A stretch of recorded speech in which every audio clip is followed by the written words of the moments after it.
Hello दोस्तों। आज मैं करीब 3 दिन हो गए लाइव आए हुए मेरे। मैं फिर से लाइव हूँ। एक्चुअली मैं हर दिन लाइव तो नहीं आ सकता, लेकिन 2 दिन में एक बार लाइव आने का मैंने आप लोगों से बोल रखा है।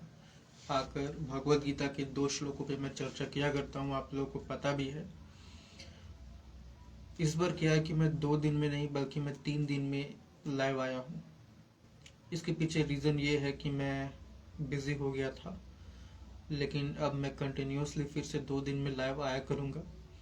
आपके सामने आज का जो श्लोक है, एक्चुअली आज मैं 3 श्लोक के ऊपर चर्चा करूँगा, क्योंकि 3 दिन हो गए हैं तो 3 श्लोक भी है मेरे पास। क्योंकि हर दिन मैं एक श्लोक पढ़ता हूँ तो 3 दिन में मेरे पास 3 श्लोक इकट्ठा हो गए हैं आप लोगों से साझा करने के लिए, डिस्कस करने के लिए।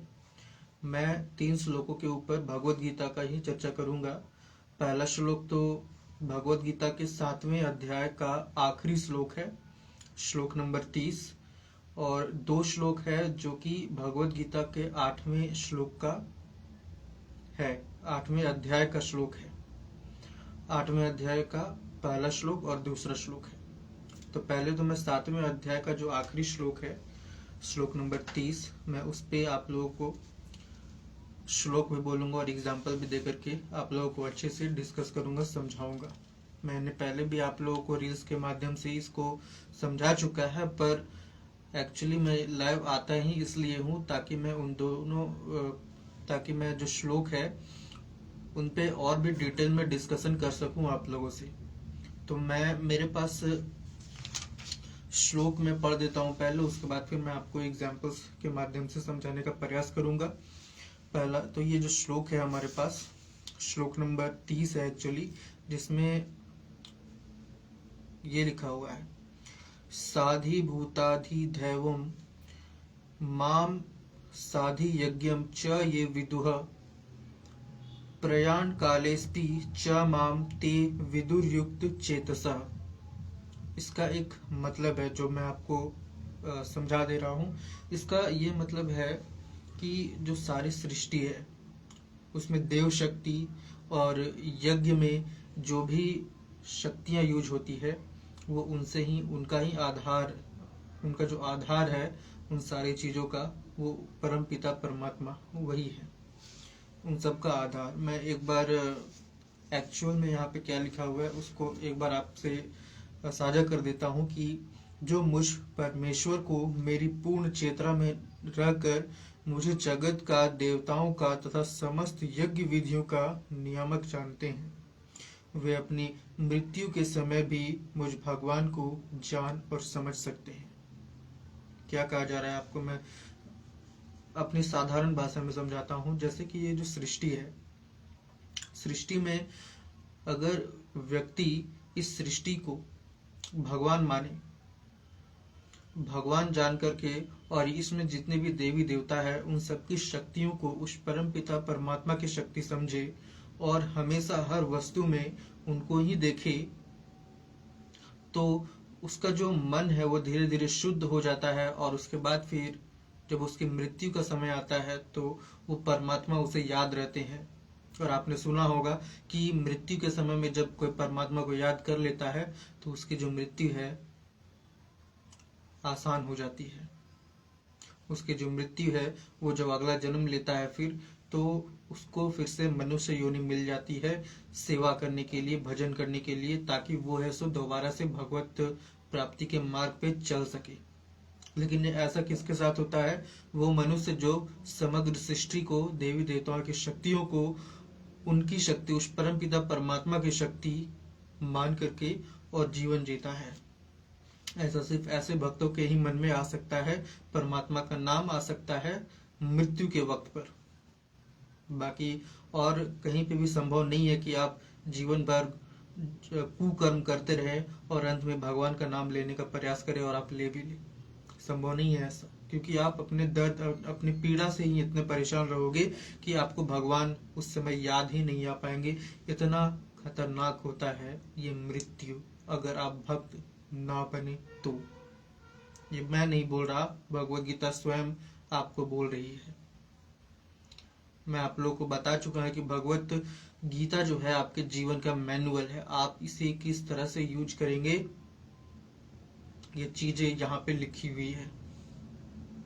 समझ रहे हो आप? ये बहुत सारे जो पढ़े लिखे लोग होते हैं ये समझते हैं कि भगवत गीता मैनुअल कैसे हो गया, मैं तो विज्ञान को मानने वाला हूँ, मैं भगवत गीता को कैसे मान लूँ। अरे भाई, तुम्हें किसने बनाया है? विज्ञान में जो भी लॉज है, उस लॉज के माध्यम से तुम्हारे शरीर तो बन गए, लेकिन उन लॉ को बनाने वाले कौन है?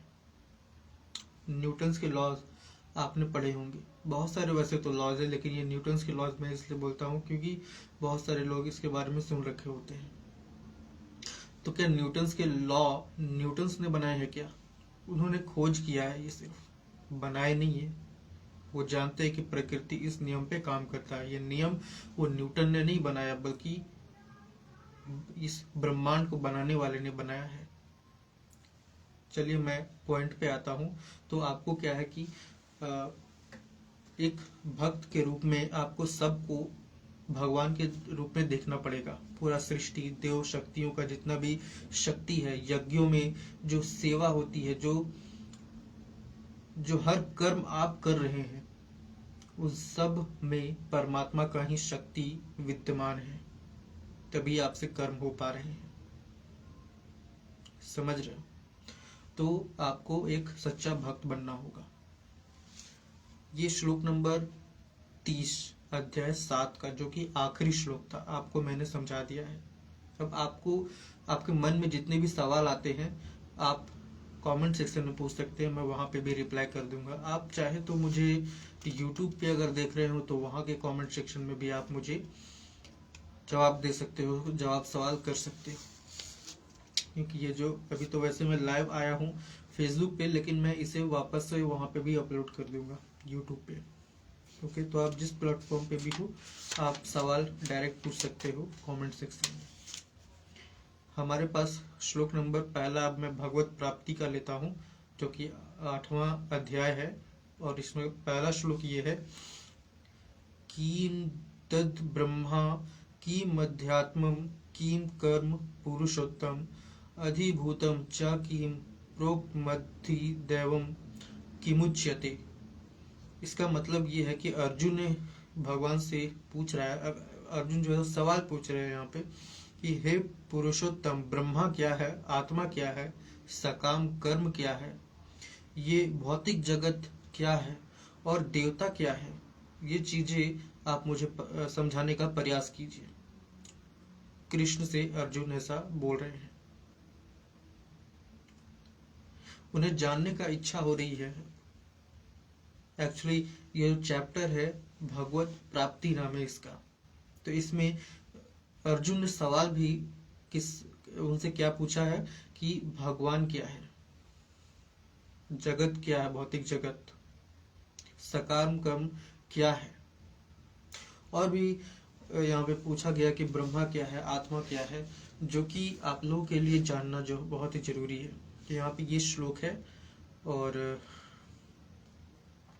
आपको मैं एक उदाहरण का बात करूं तो एक जो हाईली क्वालिफाइड व्यक्ति होता है, मैं अहंकारी व्यक्ति का बात नहीं कर रहा हूं, जो सच में शिक्षा ग्रहण करने का इच्छुक रखता है और ग्रहण कर चुका है जो शिक्षा, उनके मन में भी यह सवाल आती है, जैसा कि अर्जुन कृष्ण से पूछ रहे हैं कि आत्मा क्या है, भगवान भौतिक जगत क्या है, सकाम कर्म क्या है। बड़े बड़े वैज्ञानिकों को आपने देखा होगा कि जीवन भर पढ़ाई कर करके वो इतना मतलब दुनिया के नियमों को जान तो लेते हैं और तरह तरह के यंत्र बना देते हैं, लेकिन उन नियमों को वास्तव में बनाने वाले कौन है, उनको ये जानने का जो इच्छा है, वो इच्छा एक इच्छा ही बनकर रह जाता है। वो इच्छा कैसे पूरी होगी? यहाँ पे भगवत प्राप्ति जो चैप्टर है, आप अगर इसे पढ़ेंगे तो यहाँ पे सारी चीजें लिखी हुई है कि जीवन का सत्य क्या है और हमें उस सत्य तक कैसे पहुंचना है। श्लोक नंबर ये पहला था भगवत गीता भगवत प्राप्ति चैप्टर का। यानी कि 8वें अध्याय का पहला श्लोक था। मैं दूसरा श्लोक भी पढ़ देता हूँ आप लोगों के सामने। जैसे यहाँ पे लिखा हुआ है, यद अधि यज्ञ कथम कोस्त्र देहिस्मिन्धुसूदन प्रयाण काले च कथम ज्ञोसी नियतात्मभि। यहाँ इसका जो मतलब है, इस श्लोक का मतलब मैं आपको वो भी पढ़ के सुना दे रहा हूँ कि यहाँ पे ये पूछा जा रहा है कि यज्ञ का स्वामी कौन है। जो विभिन्न प्रकार के कर्म हम करते हैं उनका जो स्रोत है वो क्या है, स्रोतों के बारे में पूछा जा रहा है। और वो स्रोत इस शरीर में ही कैसे रहते हैं। आपने ये सुना होगा कि भगवान आपके अंदर में ही है। तो आप इस शरीर से जो भी कार्य कीजिए, चाहे आप सुबह से लेकर शाम तक जितने भी कार्य कर रहे हो, आपको लग रहा है कि आप कर रहे हो, आपका ये शरीर कर रहा है, आपका ये शरीर कर रहा है, वास्तव में इससे करवाया जा रहा है एक बल के द्वारा, एक फोर्स के द्वारा। वो फोर्स कहाँ से संचालित हो रहा है? आपके ही आत्मा से। ये शरीर ऊर्जा कहाँ से ले रही है? आपके ही आत्मा से, ये सारे कार्य करने के लिए। वैसे अब यहाँ पे कुछ लोग ये बोलेंगे कि भोजन हम कर रहे हैं तभी इस शरीर को ऊर्जा मिल रही है। सही बात है। तो मृत्यु में भी अब मान लीजिए कि आपने क्या कि भोजन किया, उसके बाद फिर आपके तुरंत मृत्यु हो जाती है, तो भोजन तो आपके अंदर में ही है ना, लेकिन अब वो ऊर्जा कहाँ है जिससे कि आप उठ करके खड़े हो जाओ, ये वाली ऊर्जा आपको कहाँ से मिलेगा? बेहोशी का वक्त अगर हम बात करें तो उसमें भी इंसान के पेट में भोजन डाल देने से वो उठ खड़ा नहीं हो जाएगा। जो मेन सोर्स है आधार आपके शरीर के चलने, खाने पीने, कूदने का, वैसे तो ये शरीर बहुत सारे नियमों पे काम करता है। ये सारे नियम विज्ञान में आप पढ़ सकते हैं। ये नियम बनाने वाले को आप आध्यात्म में ही पढ़ोगे और कहीं नहीं। तो यहाँ पे मैं दूसरे श्लोक का मीनिंग आपको फिर से समझा देता हूँ। मोटा मोटी यहाँ ये लिखा हुआ है कि कृष्ण से ये सवाल पूछा जा रहा है अर्जुन के द्वारा कि यज्ञ का स्वामी कौन है और वह शरीर में कैसे रहता है। आपको मैंने बताया ना कि ऊर्जा आपको जितने भी मिल रही है सब वहीं से मिल रही है। उसी परम पिता परमात्मा के माध्यम से आप जो हर कार्य कर पा रहे हो। और मृत्यु के समय भक्ति में लगे रहने वाले लोग कैसे आपको जान पाते हैं, ये सारी बातें जो है अर्जुन के मन में उठ रही है। सारे सवाल कृष्ण से वो पूछते चले जा रहे हैं। अब आगे के श्लोकों में आप लोगों को पता चल जाएगा कि भगवान कृष्ण जो है वो अर्जुन को इन सारे सवालों का जवाब क्या देते हैं। एक्चुअली वो अर्जुन जो है वो यहाँ पे मूल एकदम बेसिक जो चीजें हैं जहाँ से ये सारी ब्रह्मांड उत्पन्न हुई, जहाँ से पूरा ब्रह्मांड ऊर्जा ले रहा है, हम उसकी ओर जाएंगे। अर्जुन भी उसी ओर कृष्ण को बोल रहे हैं कि आप जो है सो जवाब दीजिए उसी दिशा में। मतलब ये जो पूरी ऊर्जा है ब्रह्मांड को चलाने वाली, उसका मेन सोर्स के बारे में मुझे बताइए कि अर्जुन का मन में सवाल है। सवाल उनका उसी ऊर्जा की ओर जा रहा है। मोटा मोटी समझिए कि अर्जुन ये सवाल पूछ रहे हैं कि इस ब्रह्मांड का जो मेन सोर्स ऑफ एनर्जी है, आप उसके बारे में बताइए मुझे। कृष्ण आगे के श्लोकों में उनके बारे में बताएंगे और यहाँ तक कि वो अपना स्वरूप भी दिखाएंगे कि वही है वो। समझ रहे हो? तो ओके बाय। मैं अब नेक्स्ट वीडियो में आप लोगों से मिलूंगा।